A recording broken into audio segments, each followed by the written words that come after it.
Good morning seventh class. मैं वंशिका शर्मा आपकी science teacher स्वागत करती हूँ आपका इस चैनल में जिसका नाम है नवनीत एकेडमी। सो हमारा आज का टॉपिक होगा बेटा ट्रांसफ़र ऑफ हीट। इस ट्रांसफ़र ऑफ हीट को पढ़ने से पहले हम लोग पढ़ चुके हैं थर्मामीटर के बारे में, टेम्परेचर के बारे में कि कैसे हम चेक करते हैं किसी भी चीज़ का temperature with the help of a thermometer, जो कि कितने टाइप्स के होते हैं, क्लिनिकल एंड लेबोरेटरिकल, यही होते हैं।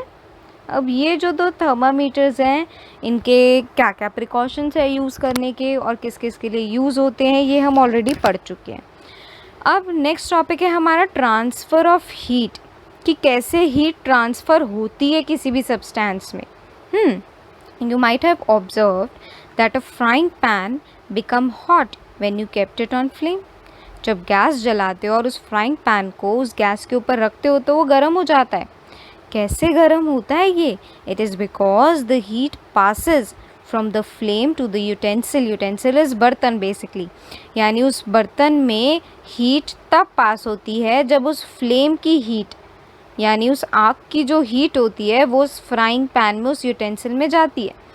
When the pan is removed from the fire, it slowly cools down. ये धीरे धीरे करके क्या हो जाता है, इसकी जो हीट है वो धीरे धीरे करके कम हो जाती है, यानी ठंडा पड़ना शुरू हो जाता है। ऐसा क्यों?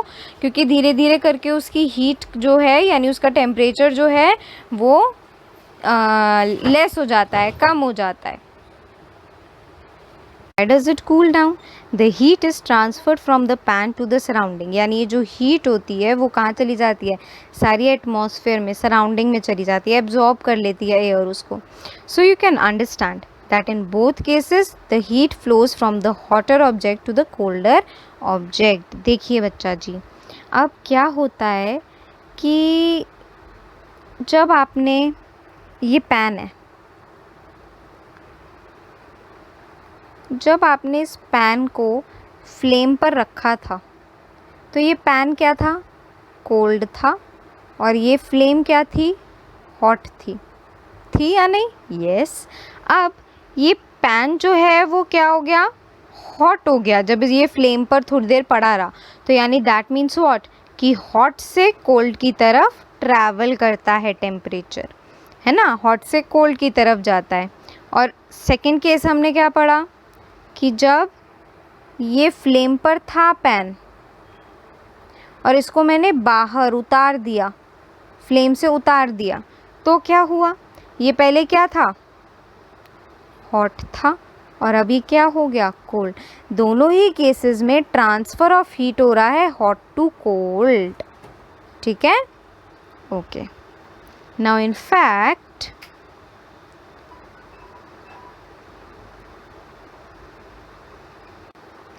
in all cases heat flows from hotter object to the colder object. यानी जब भी ट्रांसफ़र ऑफ हीट होता है तो वो हमेशा हॉट से कोल्ड की तरफ ही फ्लो करता है। How many heat flow, let us investigate. ठीक है, हाउ डज, सॉरी, कैसे हीट ये फ्लो होती है। Now activity 4.6, take a rod और a flat strip of metal, say aluminium और आयरन, आप कोई भी ले सकते हैं। Fix few small wax pieces on the rod. देखो ऐसे करना है हमें बेसिकली, इस रॉड के पीस पर देखो यहाँ पर इक्वल इंटरवल्स पर क्या लगा रखे हैं, वैक्स के पीसेस लगा रखे हैं, यानी वैक्स मतलब मोम basically. Okay, the pieces should be at nearly equal distance, लगभग इक्वी डिस्टेंस पे होने चाहिए। Clamp the rod as a stand.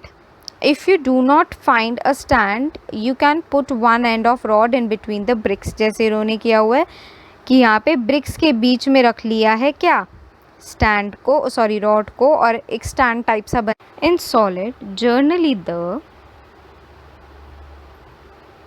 Heat is transferred by the process of conduction. Basically जितने भी सारे क्या हैं, सॉलिड्स हैं, उनमें जो हीट ट्रांसफ़र होती है वो कंडक्शन के थ्रू होती है, यानी hotter end to colder end. समझ में आ गया?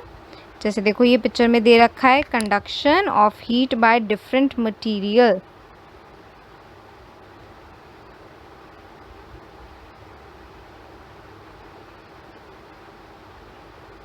कि इस बीकर में ये जो स्केल है इसमें हुआ, इस वुड में हुआ, आयरन और बाकी सारी इसमें जितनी भी सारी चीज़ें हैं उसमें हीट का ट्रांसफ़र होना। ये वुड तो हॉट होगी नहीं ज़्यादा, बट ये आयरन की जो थिंग है ये बहुत हॉट हो जाएगी, क्योंकि ये एक मेटल है ना जो अपने अंदर से हीट को ट्रांसफ़र होने देती है। Yes. Now, do all substances conduct heat easily? No. You must have observed that metallic pan for cooking has a plastic or a wooden handle. होता है ना, ये पैन जो होता है इसका ये जो हैंडल होता है या तो ये प्लास्टिक का होता है या फिर ये वुड का होता है। और जब हम उसको लिफ्ट करते हैं, जब हम उसको फ्लेम के ऊपर रखने के बाद उसको लिफ्ट करेंगे तो यहाँ से लिफ्ट करते हैं, कभी भी यहाँ से लिफ्ट नहीं करते हैं। क्यों? क्योंकि अगर यहाँ से उठाओगे तो आपको वो चीज़ गर्म नहीं लगती है, जबकि ये पोर्शन गर्म होता है, हीटअप हो जाता है। ये क्यों बताओ? क्योंकि ये मेटल होता है जो अपने अंदर से हीट को ट्रांसफ़र होने देता है, दैट मीन्स एक कंडक्टर है। वहीं पर ये हमारा इंसुलेटर होता है जो अपने अंदर से हीट को ट्रांसफ़र होने नहीं देता है। चलो इसको एक एक्टिविटी के थ्रू समझते हैं। Heat water in a small pan और बीकर, कलेक्ट सम आर्टिकल। जैसे वो जो पिक्चर को जो मैंने डिस्क्राइब किया था जिसके अंदर क्या था, spoon, plastic scale, pencil, divider, ये 4 चीज़ें ले ली मैंने। अब इन सबको डिप कर दिया उस हॉट वाटर में। वेट फॉर फ्यू सेकेंड्स, कुछ टाइम के लिए वेट करो और देखो कि क्या होता है। और क्या होगा? टच द अदर एंड, यानी ऊपर से टच करो। ये पोर्शन इनका पानी में है, आपको यहाँ से टच करना है इनको केयरफुली। क्या प्लास्टिक का स्केल हीटअप होगा? नो, प्लास्टिक अपने अंदर से हीट को ट्रांसफ़र होने नहीं देगा। क्या ये डिवाइडर आयरन का हीट होगा? बिल्कुल हीट होगा। यस। क्या ये स्पून हीट होगी? यस। क्या ये वुड हीट होगी? नो, क्योंकि वुड भी अपने अंदर से ट्रांसफ़र होने नहीं देता। तो इससे हमें क्या पता चला? The material which allow heat to pass through them easily are conductors of heat. For example, aluminium, iron, copper, जो अपने अंदर से हीट को ट्रांसफ़र होने देते हैं और गर्म हो जाते हैं। These are known as conductors, जो कंडक्ट करते हैं हीट को। And the material which do not allow the heat to pass through them easily are poor conductors. जैसे प्लास्टिक हो गया, वुड हो गया, और इनको हम इंसुलेटर्स भी कहते हैं, पुअर कंडक्टर को। प्लास्टिक और वुड, हमने इसमें देखा ना, प्लास्टिक का स्केल और वुड पेंसिल, वुडन पेंसिल, इन दोनों ने कंडक्ट नहीं की हीट को, इसीलिए ये पुअर कंडक्टर्स यानी इंसुलेटर्स हैं जो अपने अंदर से हीट को ट्रांसफ़र होने नहीं देते हैं। Now air and water are poor conductors of heat, then how does the heat transfer take place in this substances? अब ये जो वाटर और एयर हैं ये भी पुअर कंडक्टर ऑफ हीट है, बट कैसे हो जाती है ये वाटर गर्म और कैसे हो जाती है एयर गर्म? कहते हैं ना, लू चल रही है, लू, बाहर नहीं निकलना गर्मियों के टाइम में, वो लू क्या होता है? बेसिकली हॉट एयर ही तो होती है। बट अभी हमने देखा, अभी हम इसमें पढ़ रहे हैं कि वो पुअर कंडक्टर है, तो कैसे अपने अंदर से हीट को जाने देते हैं, ज़रा देखते हैं। एक्टिविटी 4.8 क्या कहती है कि take a round bottom flask, if flask is not available आप एक बीकर भी ले सकते हो, ठीक है। फिल द 2/3 विद वाटर, 2/3 उसको किससे भर दो? पानी से भर दो। Place it on a tripod और make some arrangement to place the flask in such a way that you can heat it by placing a candle below it. और हमें बेसिकली क्या करना है कि उसके नीचे कैंडल रखनी है, तो एक ऐसा ट्रायंगुलर टाइप सा आप बना दो ऐसे करके, ताकि यहाँ पर कैंडल की हीट उसके पड़ती रहे मिडल पोर्शन पे। Now wait till the water in the flask is still, और तब तक वेट करना है पहले जब तक बिल्कुल अनडिस्टर्ब रख देना है उस बीकर को, ताकि वो पानी एकदम सेटल हो जाए। Place a crystal of potassium permanganate at the bottom of the flask, potassium permanganate लेना, उसको उस फ्लास्क में रख दो, and gently using a straw now heat the water by placing the candle just below the crystal, और उस crystal के just नीचे ही, देखो जैसे फोटोग्राफ में दिखा रखा है, इन्होंने क्या किया, ये फ्लास्क ले लिया, यहाँ पे तो इन्होंने बर्नर की हेल्प से इसको शो कर रखा है, बट इसकी जगह हमें क्या लेना है, कैंडल लेनी है। और जहाँ पर ये मैंने रखा है बिल्कुल उसी के नीचे ही देखो उसका बर्नर है, उसका कैंडल रखेंगे हम। और ये पोटेशियम परमैंगनेट देखते हैं कैसा क्या करेगा। Now write your observation in your notebook or draw it. Now when water is heated बच्चा, the water near the flame gets hot, क्योंकि पहले वो क्या था, कोल्ड, और हमें पता है कि जो हीट है वो हॉट टू कोल्ड ट्रांसफ़र होती है एक सॉलिड में, और हमारा बीकर भी सॉलिड था। अब जैसे जैसे बीकर हॉट अप हुआ तो उसके अंदर का वाटर भी क्या हो गया, हॉट हो गया, and hot water rises up, ऊपर आ जाता है, and the cold water from the side moves downward the source of heat. This water is also get heat and rises up, and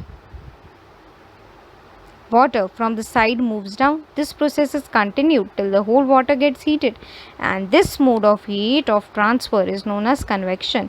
इस चीज़ को ध्यान से समझना बेटा. ये मेरा बीकर है. अब सबसे पहले ये फ्लेम की हीट यहाँ पर पड़ी, ये धीरे धीरे करके क्या हो गया, हॉट हो गया वाटर. अब ये ऊपर बढ़ गया, क्योंकि जो हॉट वाटर होता है वो लाइट हो जाता है, लाइट हो जाएगा, हल्का हो जाएगा, तो ये ऊपर की तरफ ट्रांसफ़र होता है. नाउ ये जो सारा पोर्शन, इसको मैं ब्लू से कलर कर देती हूँ, ये जो कोल्ड वाटर था सारा, ये इसने इसकी प्लेस ले ली. अब ये कोल्ड वाटर जब यहाँ आएगा तो इस पर भी ये हीट लगेगी, और ये क्या हो जाएगा, बताओ जल्दी. Yes, very good. ये भी क्या हो जाएगा, हॉट हो जाएगा, और हॉट होने के बाद ये भी लाइट हो जाएगा, है ना. अब ये भी ऊपर ऊपर आ गया. नेक्स्ट, ये जो कोल्ड वाटर था, अब ये भी क्या हुआ, इसने इसकी प्लेस ले ली. क्योंकि ये प्लेस एम्प्टी हो गई, ये वाटर तो दोनों ऊपर चले गए. अब ये जो है, ये यहाँ जब आ जाएगा तो इसमें भी फ्लेम पड़ेगी, तो ये भी क्या हो जाएगा, हॉट हो जाएगा. हॉट एयर जो होती है वो हमेशा, हॉट वाटर हमारा लाइट हो जाता है, और फिर क्या होगा, ये पूरा जो पानी है वो क्या हो जाएगा, गर्म हो जाएगा. ऐसे ही चाहे अगर आपने इसको बीकर में रखा है, या फिर जब हम लोग एक केटल में या पैन में पानी गर्म करते हैं, तो सेम चीज़ होती है.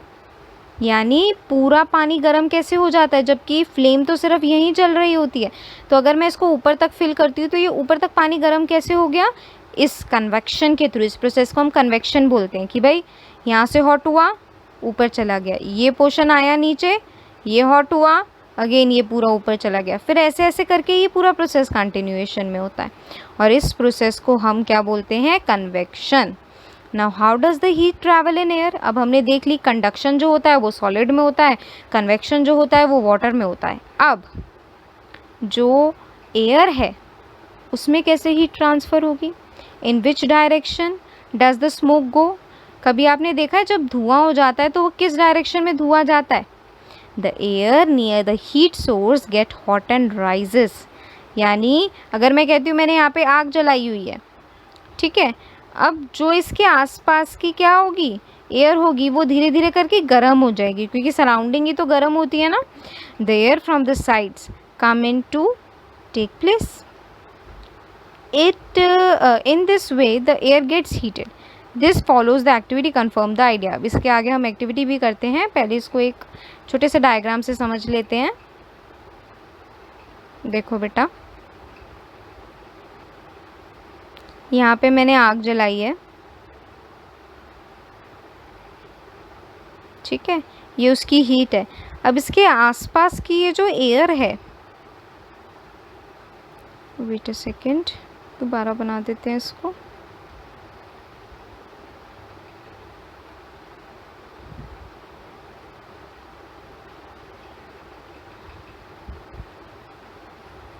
अब इसके आसपास की जो एयर है ये अभी कोल्ड है फ़िलहाल.